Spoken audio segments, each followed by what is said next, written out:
Greetings from Tally Ho Lane or 40 Acres Drive. Let's stroll with the kids down to the Happy Hollow School, or maybe the Clay Pit Hill School. I'm Jane, welcome to my channel, Living in the Boston Suburbs, and today we're going to talk about Wayland, Massachusetts.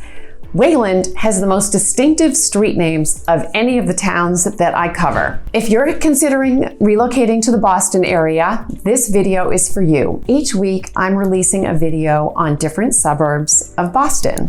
So make sure you hit the subscribe button, and today I will share everything you need to know about Wayland. So Wayland's about 19 miles from downtown Boston.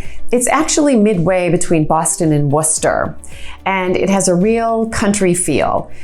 Very peaceful, some large lots, a quaint town center, lots of condos, lots of single family homes that are of all different styles. So it's really quite charming. There wasn't a lot of commerce until about 12 years ago when they built a shopping center about 12 years ago.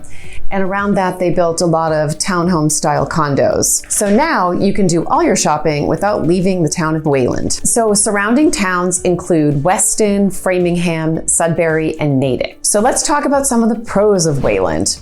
It's really a very pretty town, and there's a lot of water. There's a beautiful state park called Lake Cochituate, which is made up of 3 separate bodies of water that are tied together. It's a great place for picnicking, swimming, boating, and even water skiing. Another beautiful pond is Dudley, which is very peaceful, surrounded by homes. Some of them are very small. Historically, it was a vacation center people would come to from Boston, and they actually have a really fun local association. In 2021, the least expensive home was on Dudley Pond. Actually, it didn't have a view, but it had access to the pond. And it was a 1-bedroom house with a 2-car garage, and it sold for $342,000. On the opposite end, just this spring of 2022, a gorgeous, very large home was listed for $4.975 million, and it sold in a matter of days. It had 5 acres, it was almost 10,000 square feet, it had a guest house, and it did have water access to the herd pond. So think about this though, the property taxes for that home are $4,000 per month. So one of my cons is that the property taxes in Wayland are higher than some of the surrounding towns like Weston and Natick. However, the home prices are definitely lower than Weston. So I always say to buyers, pick your poison.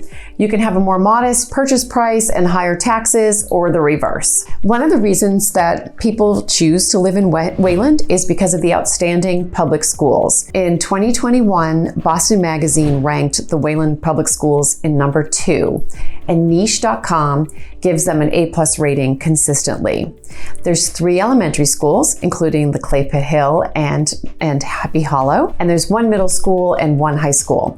The buildings are very nice. They have great performing arts. They have strong sports programs.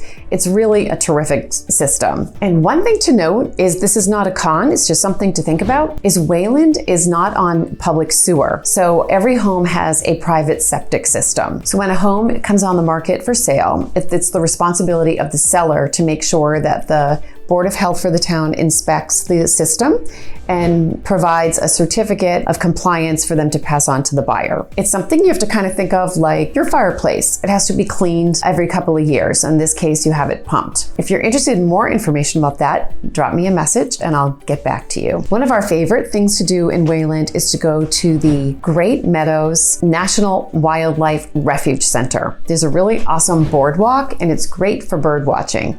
It's very family friendly, as it's a tame walk, so good for little kids and for the seniors. One of my favorite places to shop in Wayland is the Yankee Craftsman. It's a really cool antique barn, and they are antique lighting specialists.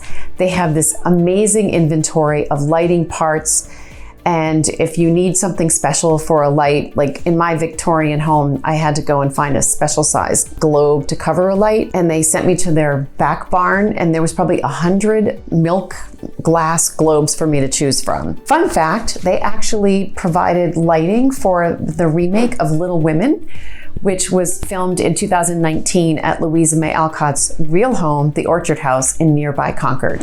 And one of the other unique things about Wayland is they actually have something called broomstones, which is a curling rink. So I made a new friend this year in my Pilates class, and she's a curler. And so she belongs to this club. So she goes one night a week and plays in the league. And then the members run the club. So another night, her responsibility is to go and be the bartender. Come into Pilates a little tired, and she's like, oh, I had to be the bartender. But she said there'll only be like 5 or 6 people at the bar, and they're all her friends from her league. So she relocated here from Vermont. So it's been a great way for her to get connected to her community. So if you are interested in learning about curling, drop me a message and I'll get you in touch. So one of my cons about Wayland, there are not a lot of neighborhoods with sidewalks. It is a real suburb, so you're going to spend some time in the car. There's also no commuter rail station. So if you're trying to commute to Boston, most people end up driving, and you do have to wind your way on 20, which is a quieter road, a 2-lane, 3-lane road. It's not real direct access to it like the turnpike. So it is a little bit of a pokier ride. If you did want to catch the commuter rail, you can go to one of the neighboring towns. So those are my fun facts about Wayland. So if you enjoyed this, please like, share, or subscribe, and let me know what town you're interested in learning more about. Thanks for watching.